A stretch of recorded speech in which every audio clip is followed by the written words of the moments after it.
You're listening to Therapy for Your Money, a podcast about all things money and finance for therapy practice owners. If you want to feel confident and in control of your financial life, then you've come to the right spot. I'm your host, Julie Harris. I'm an accountant and the owner of Green Oak Accounting. My firm specializes in working with private practices across the U.S., and my team and I have worked with hundreds of private practice owners. I'm on a mission to share all the best practices I've learned along the way because I want you to have a profitable private practice. Hello, everyone. Welcome back to Therapy for Your Money. Today, we're talking about financial planning and life planning with David Frank. David, welcome to the podcast. Thank you so much. I'm really excited to be here. I'm excited to have you. So tell us a little bit about yourself and your business as well. Yeah, my name is David Frank, and I'm the founder of Turning Point Financial Life Planning, which is a financial planning and life planning practice based in Los Angeles. And we focus exclusively on working with therapists in private practice. And I really view my mission of the work I do is to help therapists lead more authentic, balanced, and abundant lives. And life planning and financial planning are both how I kind of make that happen. So I'm really excited to be here today speaking with you about both of those things. Sounds good.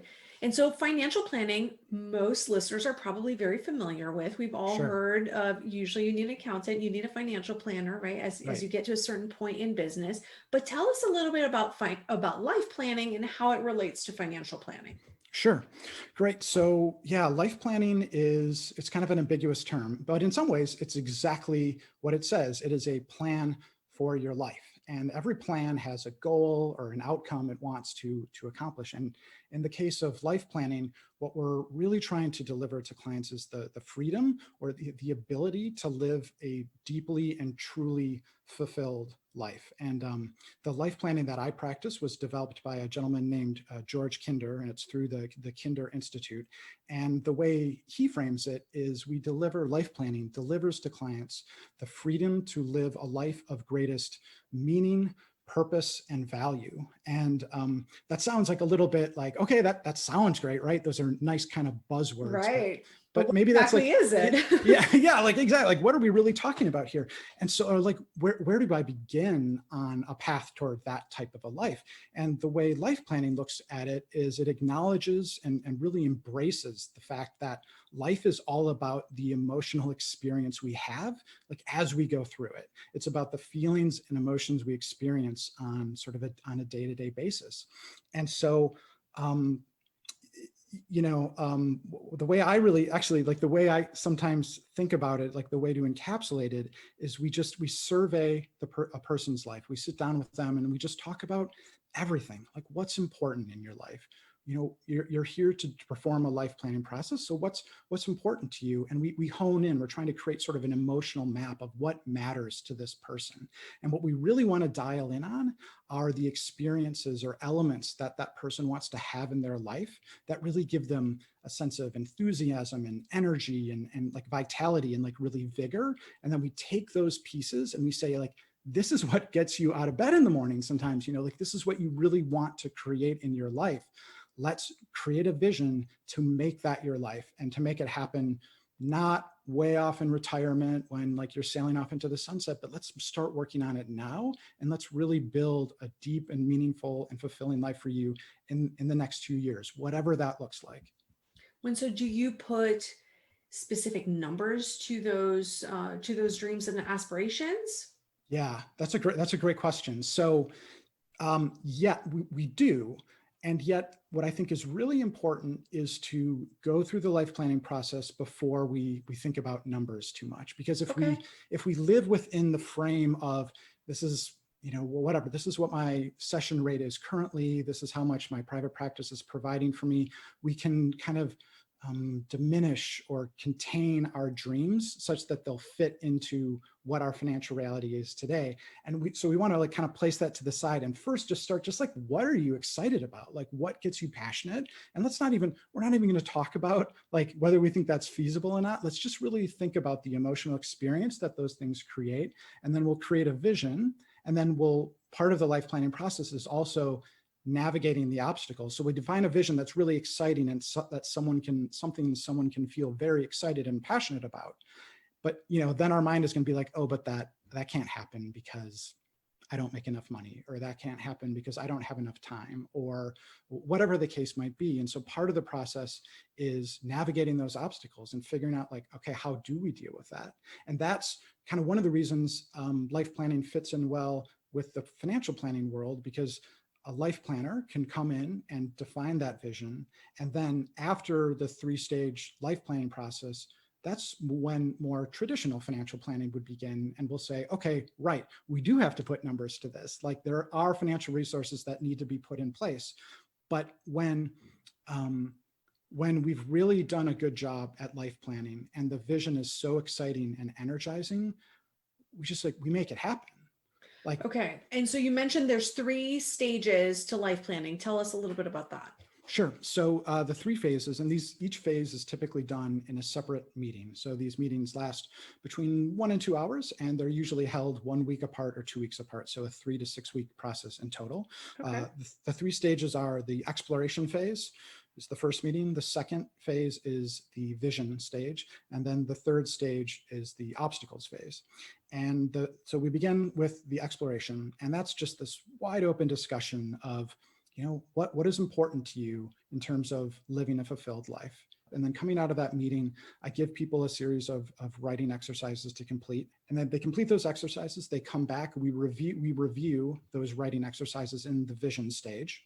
And in the vision stage, we go a little bit deeper. We get a bit more precise about what's really important to you. What do we really want to create for your life? And then we paint a picture and we say, okay, 18 months from today, we've done all these things, whatever's important to you. You've gotten that house for your family. You've, I don't know, taken a year off of work and gone and lived on the beach, whatever it is. And we just focus on like, how does it feel to actually be living that? And we want to harness that excitement and that energy. We want people to really feel that. And we want people to not worry about like, how do I make that happen? Because of course there'll be obstacles to navigate and it won't just happen. There'll be work involved, but we just want to really lean in and live into that energy. And then we come back in the third meeting, which is the obstacles meeting. And we review like that vision. We say like, okay, like, how's it been? Is it exciting? Is it energizing? And most people are just like, yeah, like I really want it. And then I just ask them, well, what could possibly get in the way? Like, this is so important to you. What could possibly get in the way? And then that's when things get interesting. And then we talk through like, what could get in the way? And so is that the stage where all the numbers come in, like where you have to start to put dollar signs to some of these projects, or does that come after that? So we do not. So that the obstacles meeting is not about dollar signs specifically. Okay. The dollar signs come after the obstacles meeting. The obstacles meeting is really about the client's. It's about empowering the client and really like finding their agency. So as an example, it's just helping them define, because like we know what our blocks are. The obstacles meeting is really about focusing on kind of like the energetic blocks where it's just like, oh God, but it's like these heavy problems of just like, oh, I don't know. I don't know how I could possibly do that. And maybe money is it. Maybe that is one of the obstacles. Oh, I don't know how I could have enough money. And so then I would just guide you through a thought process of like, okay, I hear you. Money is obviously going to be a problem. So what could you do about that? And just ask them. And it's like, okay, maybe I need to hire a bookkeeper to get things under control. Maybe I need to hire a financial planning. Maybe I need to increase my rates. Like, I have all kinds of ideas, but that meeting isn't about my ideas. It's about the client defining their own solutions and then beginning to move through that. Okay. So what comes next after the obstacle meeting then? Right. So after the obstacles meeting, those 3 meetings could be a standalone life planning process. And so, that could be it. And then the client could go out on their own and figure out, how do I navigate all these obstacles? Okay. So you could do this life planning process just in its own without the financial planning piece, but you use it in your firm, you use it as a precursor to financial planning. Is that it? Yep, okay. Exactly right. So after those 3 meetings, after the obstacle process, that's when we begin the process of more traditional financial plannings. And it's like, okay, then we're going to talk about what are your different accounts? What are the amounts in all of those accounts? Like, how much are you saving? That's like when all the numbers come into play. And what I found is that absent the life planning process, financial planning gets a little bit maybe dry, or just it doesn't feel as alive. But when the financial plan is being put in place to serve creating this vision that the client is really excited about, well, then we have something interesting to talk about. Then we have like some passion and excitement to like do the work of financial planning, which, it is work. And not everyone loves delving into the numbers. I certainly do. I I think you do do. as well. Yeah, right. Like we're numbers people. That's kind of our gift to the world, right? Is our ability to really work with numbers and understand them. And so I really enjoy working with people who maybe they're interested, but maybe they just don't think numbers are their strong suit, or they just don't want to spend a ton of time doing it on their own. So that's the phase where we really like get down to business and put the financial plan in place. Got it. And I know I often get the question of what's the difference between an accountant and a financial planner. So let's just take a quick little Mm, detour here. sure. So as the accountant, right, we usually will do the bookkeeping, the tax. So we are often able to advise on what type of retirement plan someone should have, or right, just point them in the right direction. But generally, most accountants are not financial planners. And Sure. so you couldn't come and open a 401k Right. with my firm, for Right. example. That's just not an option that's available. Sure. That's a completely different licensing Mhm. system. Anything to add to that? Yeah, I mean, I think like accountants and financial planners, like in the ideal situation, like they work closely together, and there's like this Agreed. handoff.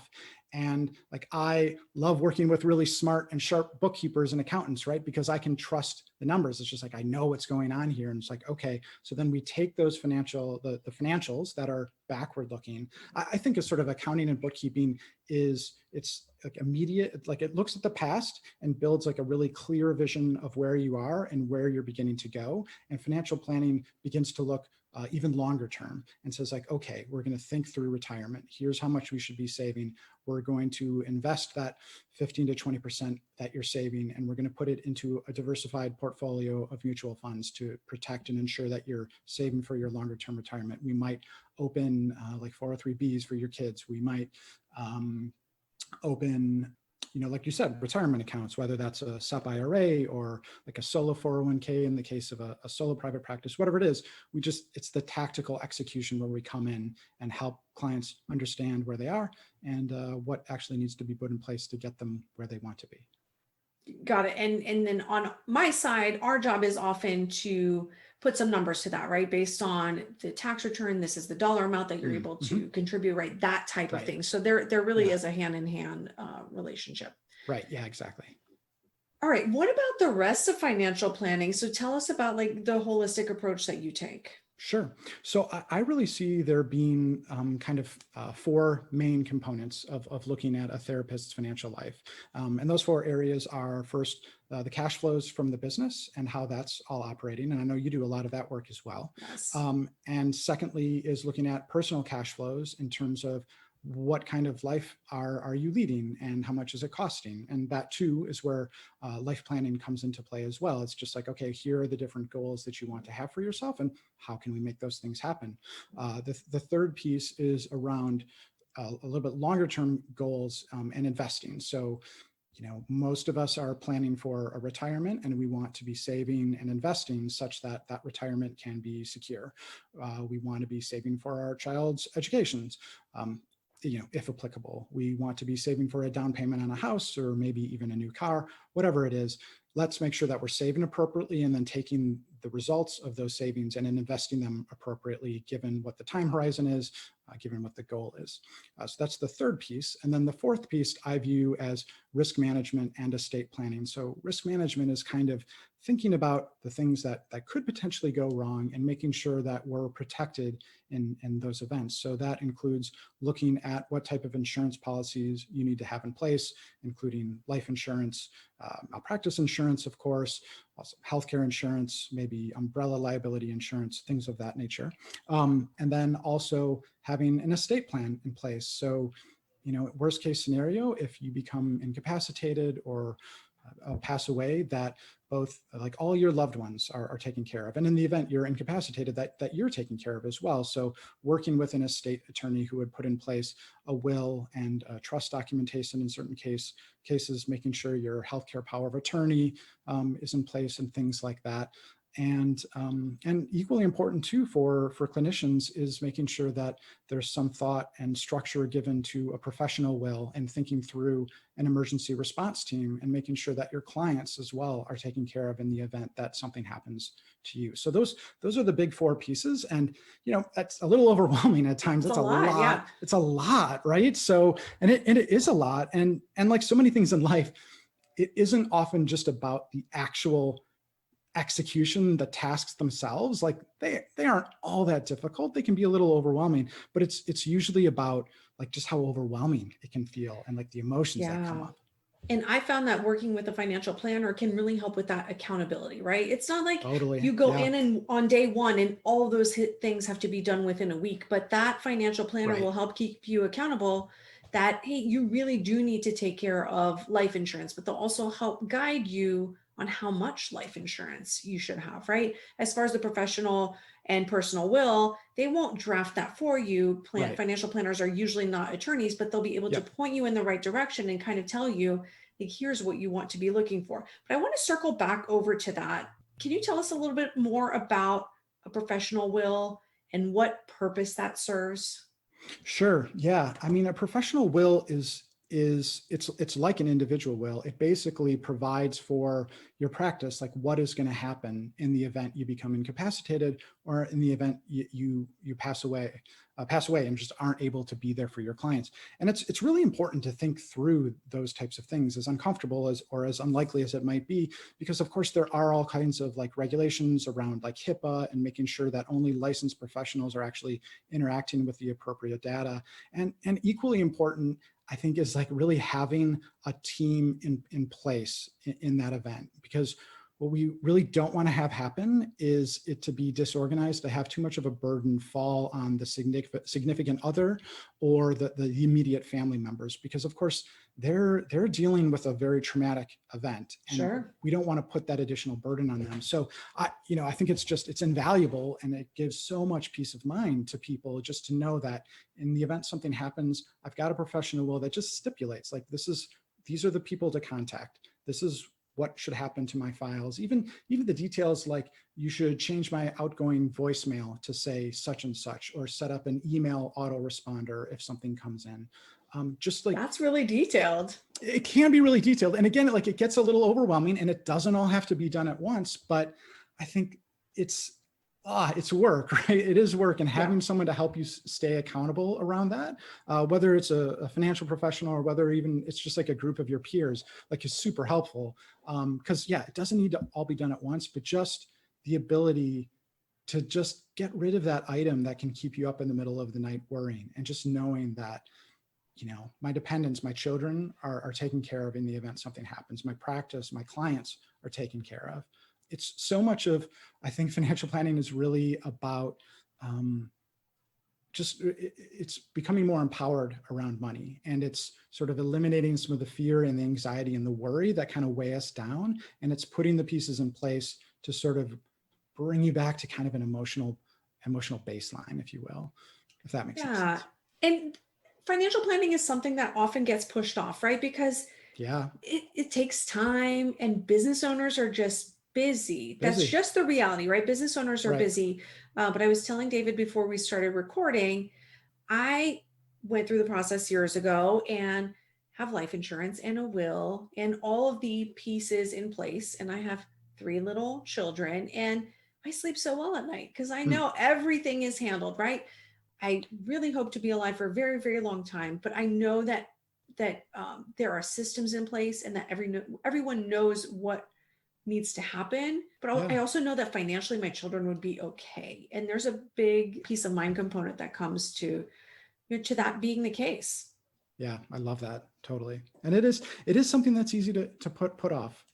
And, and that's okay. I think some people are hesitant to show up and work with a financial planner or an accountant or a bookkeeper because they're just like, oh my gosh, things are such a mess.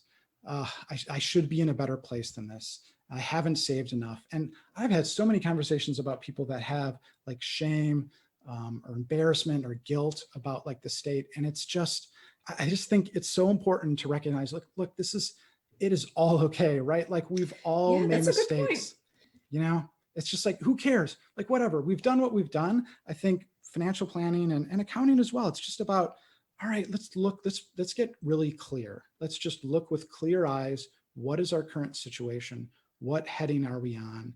And yeah, there's going to be some shame or anxiety or guilt that comes up, and that's okay too. But let's see clearly and just be really honest with ourselves and those around us, and start charting a better course if the course doesn't feel good the way it's going right now.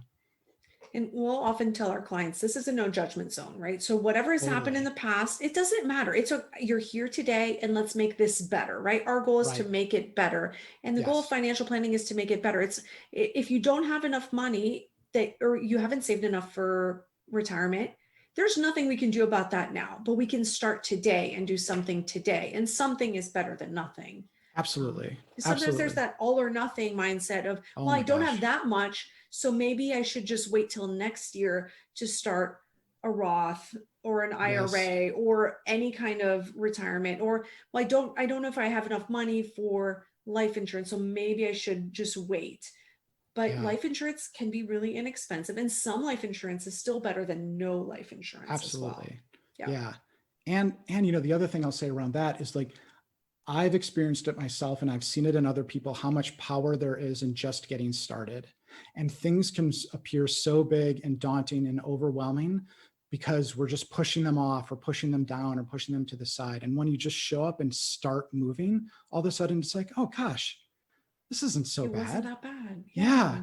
Like I can do, and then like, it just like that momentum builds and it feels so good. And like your esteem improves. Like, I mean, it's kind of I think in some ways it's sort of a magical process. Well, and David, I want to mention your firm is fee only, right? And that means that you do not take commissions. And that's somewhat unusual in the financial planning space. It's becoming more common, but tell us about why that's a good thing. Yeah, no, that's a really great question. And let's first just like acknowledge financial planners, financial advisors, whatever we want to call ourselves. We do not have the best reputation. Like there's been surveys like who's like the least trusted professionals, like politicians are up there and financial advisors are up there as well. And honestly, like sadly, like it's rightly deserved. There are a lot of financial planners, advisors, and like that term, by the way, is completely unregulated. Like that, anyone can call themselves anything. And there's a lot of financial advisors out there who earn fees by selling products. So they'll sell you an insurance policy or they'll sell you into a mutual fund.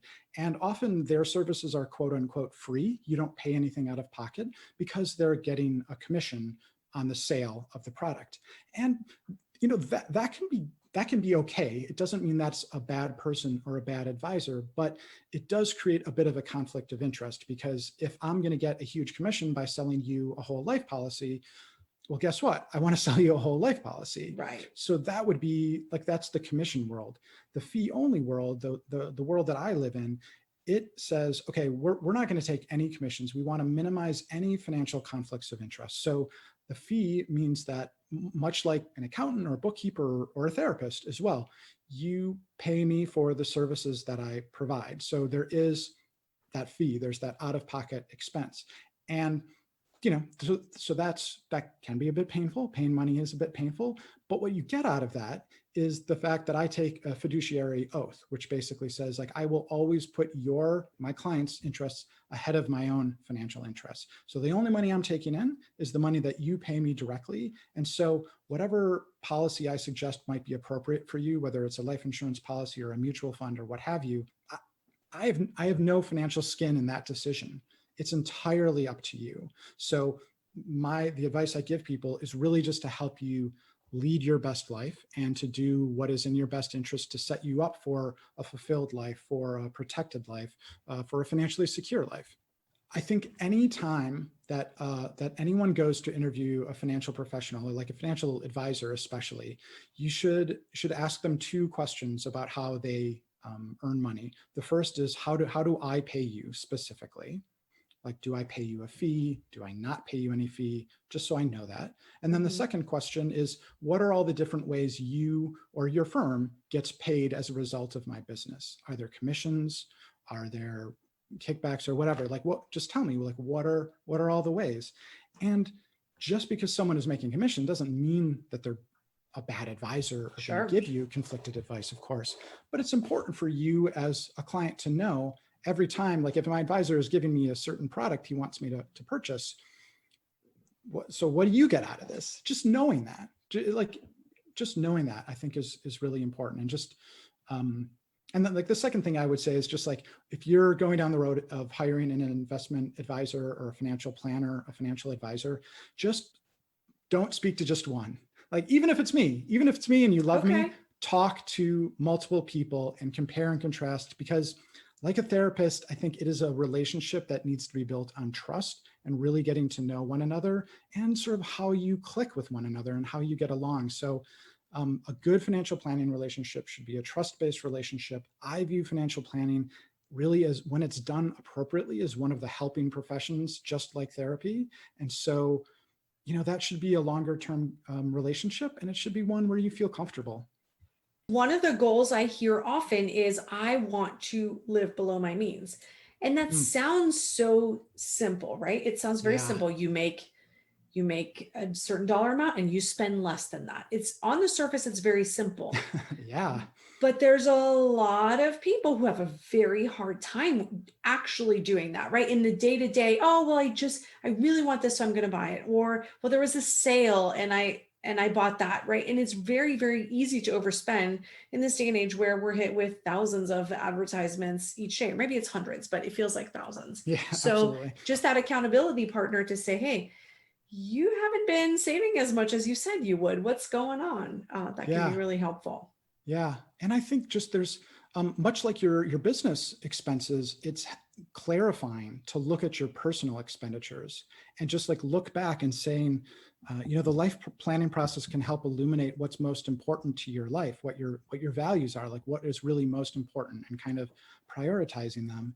And by looking at how you spend your personal funds, we can see if there's like a mismatch. Like, are you spending money on things that, when we talk about your life plan, aren't important? And if so, again, like you said, it's not a judgment zone. It's not about making you bad or wrong or anything. It's just like, there is something that is important to you about the way you are spending money. Let's just explore what that is. Yeah. It's kind of like asking, is your spending in line with your values, with what you say is important, right? It's kind of that. Yeah. All right, exactly. David, I'm going to put you on the spot. What is your favorite business book and why?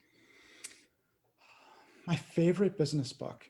You know what? I'm going to go with a super unconventional choice. I have it sitting here with me, and it's called, it's by Elizabeth Gilbert, who wrote Eat, Pray, Love, and it's called Big Magic: Creative Living Beyond Fear. And I think it is so when I started working with a life and business coach, he gave me this book, and I thought, what does this possibly have to do with me building a business or anything that, like, I'm a numbers guy, like, what? This is uncomfortable.